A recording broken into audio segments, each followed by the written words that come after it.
Hi, my name is Martha Zachman, and today I'll be talking to you about autism. According to autismspeaks.org, 1 in 88 American children have an autism spectrum disorder. This is a tenfold increase in the past 40 years. It may be due to more awareness and research, but autism is more common than most people think.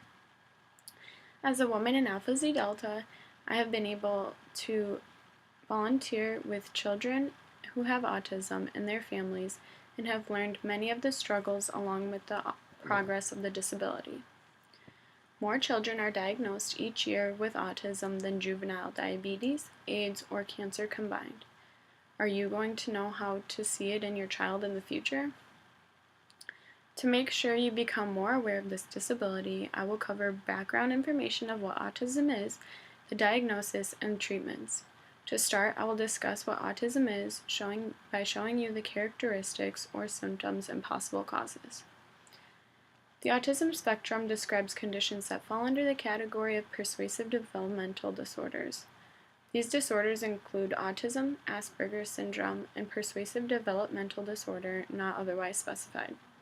All of these are characterized by social deficits, repetitive behaviors, cognitive delays, and communication difficulties. According to the ADAM Medical Encyclopedia, a child with autism would be deficient in social interaction, communication, and restricted and repetitive patterns of behaviors, interests, and activities. All of these symptoms may vary from moderate to severe. Each child is different and they might experience all symptoms or just a few. This is why it is so hard to find what exactly causes autism. There are many suspected causes of autism, and one that is involved in a lot of controversy lately is vaccines. Vaccines are given to children at the same time as many symptoms of autism appear. Many think vaccines could be a cause of autism, but to some it's just a coincidence. An article about the MMR vaccine controversy says it has been proven to have no connection to causing autism.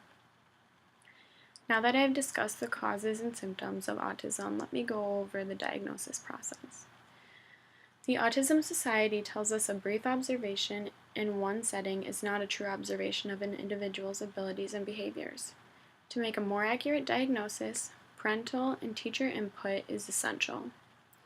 A doctor cannot observe everything that goes on at home, so careful observation of a child's behaviors made by parents and teachers can help a better diagnosis.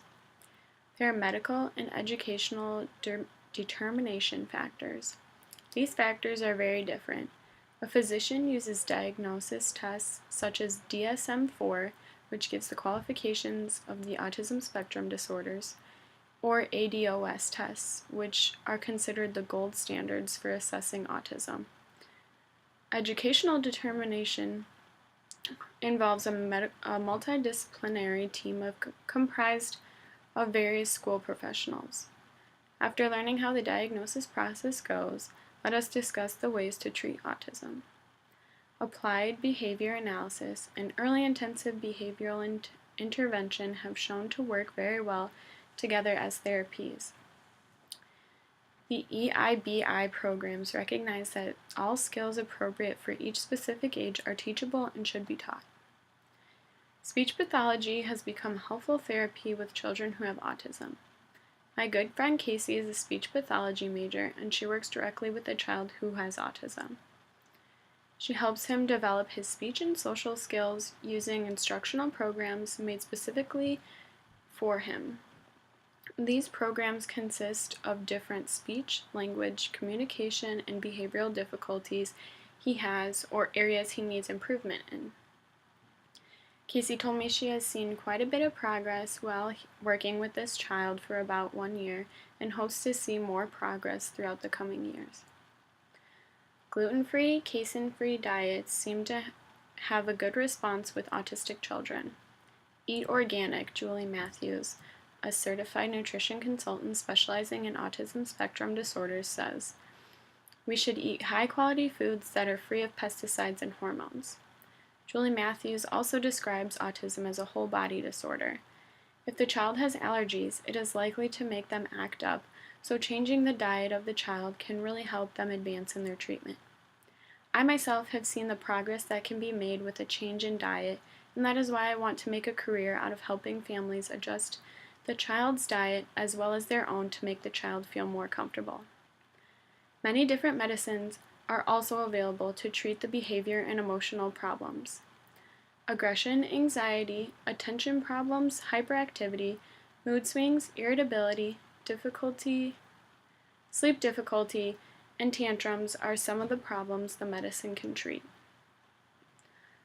These treatments exemplify the effects autism has not only on the child with autism, but also the whole family, having to change diets and making extra time for therapies, as well as being extra understanding.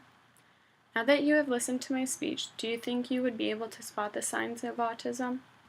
Autism is a far-reaching disability that is still not as well known as other diseases that do not affect as many people. There are many signs and symptoms, but there are also treatments available to keep the symptoms under control and possibly cure them. If we do not begin to take more action in researching the causes and cures of autism soon, everyone will know someone who is affected by this disability.